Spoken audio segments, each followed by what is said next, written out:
What's up, everybody, and welcome to another episode of the Rideshare Hub. My name's Greg Wave. What I'm going to do for you guys today is 10 false reports riders can actually leave on us that can kind of put us in a bad position. A lot of these have happened to me in the past. It's, people being scammy, people trying to save a few bucks, people just being bad people. There's lots of reasons, and these are a lot of things you can run into, and there are a lot of preventative things you can do to avoid this. So I just want to go over these real quick so you guys are just completely aware of some of these things you can run into when you're giving rides. Before we jump into the video, I just wanted to tell you guys about Cargo Snack Box. It is a really awesome service. Basically, this company just gives you this box of snacks for free, and then you make additional income selling it to your passengers. So from what I understand about how it works is there's a whole bunch of different snacks. Like I said, they even put some free things you can give away in there. And I believe you make $1 on every item you sell. So, obviously you can see that it's not like going to be massive money, but if you've watched any of my other videos, I talk about kind of the principle of always trying to get that extra $1 tip and what that can really add up to if you're persistent with it. So you think even if you're only selling 3 snacks a day to passengers, it's an extra 20 bucks a week, an extra 80 bucks a month, and that's not bad. And I think on a lot of days you could do even more than that. I gotta imagine if you are doing weekend driving, picking up all the drunks and stuff, they would probably buy a Snickers bar or a bag of chips off you easily, So I think this is just another one of those things. It's a no-brainer, especially because they give it to you for free, and it's you might as well have it in there. You might as well look like a pretty legit driver for having it, right? And being able to offer that is a pretty cool service, But let's jump right into this video. Oh, link in the description. All right, let's jump right into this video. So this is a really big one. Now, I would hope none of you fall for this, but I don't know. You never know. And basically what'll happen is somebody will request a ride. And then when you're on your way there, they go, oh, just so you know, I'm actually a Lyft or an Uber employee. This was actually just a quick verification to see that you were actually going to come get me and you're doing your job as an Uber driver. So great job. They make it sound kind of legit. And then they're and then we just want to do a quick verification for you. And they'll ask you the real basic information. And then they'll ask you for your Uber and Lyft password. Now, like I said, hopefully you don't fall for that. Uber and Lyft will never ask for your password over the phone. So just don't agree to it. It's just somebody trying to steal your information so they can log into your account and they can cash out all your earnings to one of their credit or debit cards. So don't fall for that, guys. That's come on, I don't know. Apparently people have though. So, the next one is ride theft, and ride theft has always been kind of dumb to me because I don't really get what people are thinking when they're doing it. But basically, you're going to pick someone up, you pull up to someone, you say, hey, Josh, and they say, yeah, and they hop in your car, and then you find out 10 minutes later they're not actually Josh. Now, this happened to me once, and it was really weird because the dude didn't even change the address. I picked him up and I was like, hey, Sam, and he's like, yeah. Gets in my car, and he was definitely a little toasted. He had been drinking, no doubt. But he didn't try and change the address, and it was literally going to this other guy's home, the real rider's home. And I'm like, what are you gonna break into his home and sleep in his bed? So we're 10 minutes away from the bar area I picked him up at, and then I get a phone call from the Lyft number. And so I answer it, and it's hey, where you at, buddy? And I was like, are you Sam? And he was like, yeah.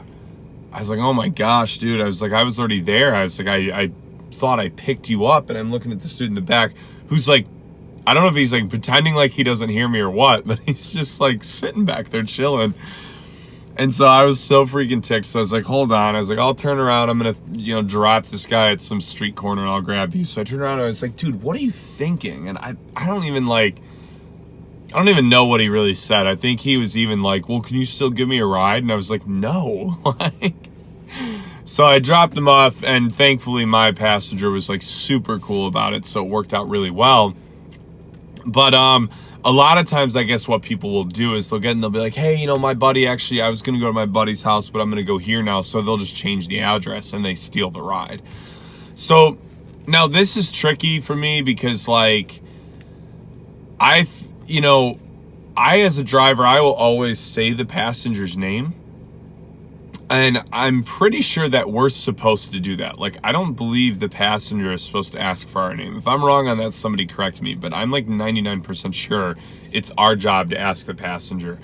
Now, to avoid this, you know, if you really are nervous or if it's happened to you before, a ride theft, you could be like, hey, are you Josh? And, you know, and they say, yeah. And you'd be like, hey, you know, you're probably who you say you are.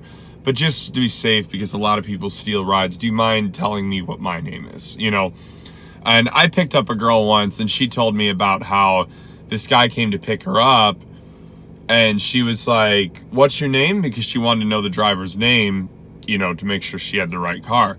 And he goes, well, what's your name? And apparently he sat and argued with her there for 5 minutes. So the easiest thing to do was he could have said, well, how about this? You know, you tell me what my name is, and then I'll tell you what your name is, you know, and that way it's fair, you know. But I mean, my thing is, like, I've given thousands of rides, and ride theft happened to me once. Like, I don't think this is a super prevalent issue, so I wouldn't really sweat it too much, but it does happen. So if you ever have a strange seeming ride, or like the guy I picked up, like I said, he was either just completely blitzed out of his mind on something, or I don't know, or he was just crazy. But so one of the other things is too many passengers. Now this is more of a problem with Uber Pool or Lyft line, because what a lot of times people will do now, like, I don't even have this in my market, I'm not even positive that's what it's called, but I believe it's called Uber Pool and Lyft line, is if you request Uber Pool or Lyft line, you're only allowed to bring one additional person with you, and you have to say it when you request the ride. I've got 2 people.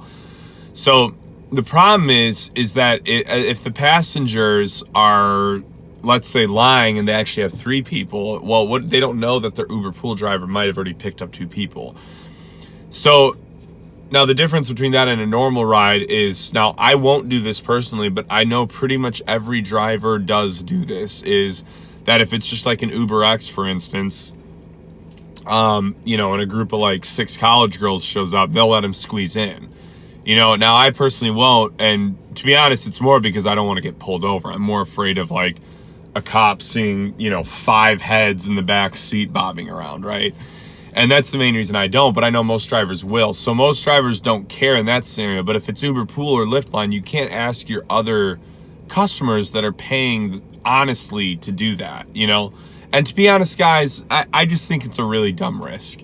Especially if it's going to be like one ride out of your night, just tell them and be like, no, you know what? Like, don't be broke. Like, don't be like that. I mean, don't be broke is kind of an ironic thing to say, but don't be a broke boy. Like, order an Uber XL. So that's ride theft. Let's see. I'm sorry, that was too many passengers. The next one is a lot of times what people will do is in the middle of the ride, they'll be like, hey, do you mind taking this route instead? And so in most cases, you do want to do that. Like, I feel like in most cases, passengers that request different routes actually get me there quicker. And so I'll pretty much always do it, you know? But you got to keep your eye on it, because if you're noticing that it's like let's say they ask you to take this route, the key is leave your GPS on and see what it like says. If it reroutes and it adds like 10 miles and like 15 minutes to the ETA, that might sound enticing in your head because you're like, oh, I'm going to make way more on this ride now because of this route they want. But what they're actually going to do is then when they get done with the ride, they're going to leave a review with Uber saying that you took this really screwy route, and in that case it's going to be the passenger's word over yours. So what you want to do is, like, what I tell people if they're like, hey, do you mind taking a different route, I just say, hey, yeah, absolutely, you know, but if it starts looking too crazy, I'm just going to revert back to the GPS, okay? And usually I explain to them why I do that. I just say, hey, you know, this does happen, because that has happened to me a few times where, you know, it took this crazy route and I'm thinking, oh yeah, I'm stacking up on this ride. And then I don't even make anything from it because they get refunded for it. So Yeah, that's just be careful with people suggesting different routes. Oh, this next one is the one I hate the most. This is like my biggest pet peeve in the world when I'm driving. So people either have a stop already programmed, or they just ask you if you can stop, and they go inside and they'll take like 20 minutes and you can't really leave because they left a purse or something in the car.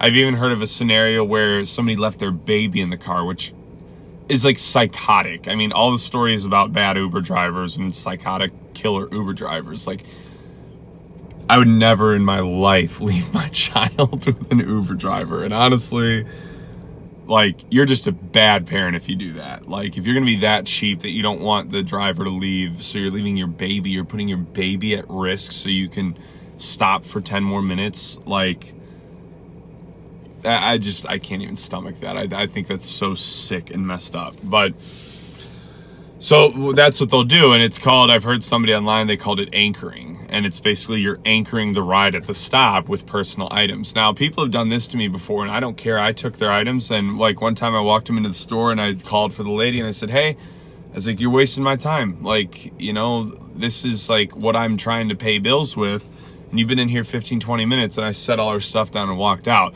Now, what sucks is you got to cancel that ride because they're going to one-star you. And that's what I hate about the rating system with Uber is like there's no like debating. Like they're not going to understand if you try and talk to them about it, you know? So now if somebody leaves their baby, you're probably not going to want to take off. I mean, hypothetically, I guess you could take to the police station and be like, look, I thought this was nuts, but this lady left her baby in the car with me. But I don't know how kindly they would take to that. So in general, hopefully nobody leaves babies in your car. But you can do one of two things. You can wait. You can set their stuff on the curb. You can bring it into their store. You could bring it in to the cashier and be like, hey, this is my Uber passenger. They're taking way too long. Their name is so-and-so. Ring them over the intercom. But like I said, cancel that ride. Don't even try and complete it. And that's where you lose out. But you know, you don't know how long they're going to take. You just want to get out of it as fast as you can so you can move on with your day. The next one is photo fraud. And so I've never had this happen to me, but I've heard that people will like bring trash with them in like a duffel bag or a purse. And then in the middle of the ride, they'll start dumping it all out. And then they'll take a picture of it and be like, hey, he had trash in here. Like, this was a disgusting ride. I want my money back. That's never happened to me. I hope it never happens because, like, you know, a lot of times, especially if they're sitting right behind you, you know, I mean, hopefully you hear the noise of the trash coming out and you can be like, what are you doing? But, yeah, that, I don't know, that would suck. And I would say if you are in a scenario like that and you catch someone, I'd drop them off, be like, hey, nearest gas station, you're done. I'm not putting up with that. Let's see. Cancellation Mid Ride. Now, I think Uber and Lyft have actually fixed this to where this doesn't happen, but this has happened to me before. And basically in the middle of the ride, somebody will cancel it and they'll just take the cancellation fee. Or, the cancellation fee. And you got to think if it's like a 20-mile ride, like that's going to hose you. Now, you should see on your end if somebody cancels mid-ride because your Uber and Lyft GPS will basically just go back to that, or all of a sudden you'll get a ride request come in. So this is tricky. So here's why I think it's fixed, because the other day I was giving a ride to this lady's son and her grandpa. This lady's son and her dad. And they were going to the hospital to visit her. And that cancellation tone on Lyft went off probably 15 times during the ride, but the ride kept going. And at the end of the ride, I got paid for it. And I kept asking them, I'm like, are you guys canceling the ride? And they were like, no, like we didn't even order the Lyft. And the kid was like, my mom did. And I was like, do you think she doesn't want you guys to come for some reason? Like, is she trying to cancel the ride and has been trying to get a hold of you or something? And they both got their phones out. They're like, no, I mean, we would have heard from her. And, you know, she's in the ER, you know, so I'm pretty sure she wants us there. And so I think she was trying to cancel the ride so she wouldn't have to pay as much for it. And, but it didn't work. So I'm pretty sure they've patched that, but just still something to watch out for. Right. So the next one is bogus 1-star ratings, and these are really tough. There's nothing you can do about that. Like, you're just gonna get, like, it happens a lot with drunks where they just think it's funny to give you a 1-star rating, and that has happened to me like probably 2 or 3 times. And I mean, these were people I was going all out for, like stopping, trying to do everything to like appease them and not make them be drunk idiots, and nothing worked. So that's just tough. I mean, if you really are sketched about it, you could cancel the ride. But I mean, for me, too often, you know, the drunks are at 1:45, 2 a.m. when it's surging like crazy, and it's a ride I want to get paid for. So those just really are a bummer. Let's see. The next two I'll just kind of combine with one, but claiming the wrong car picked them up or claiming you weren't the driver. And I mean, I think in these cases, from what I've heard, Uber and Lyft will be like, can you verify your car real quick and allow you to take a picture? That, like I said, neither of those have happened to me. I've just heard that it's something that happens. So I wouldn't sweat that one, either of those two, too much, but just be cautious, you know, and in those scenarios, you're just going to want to really battle with Uber. What I've heard with like debating Uber on these things is you got to be crazy persistent. Like, if you call once, they're going to say, no, we can't do that right away. But you got to call like every day and be like, this was not true. This was not true. I'm getting hosed. You know, you got to really fight them, right? So, yeah, that's what I got for you guys. I'm going to go ahead and cut the video off here. Be sure to like this video and subscribe to the channel, and I will talk to you guys soon.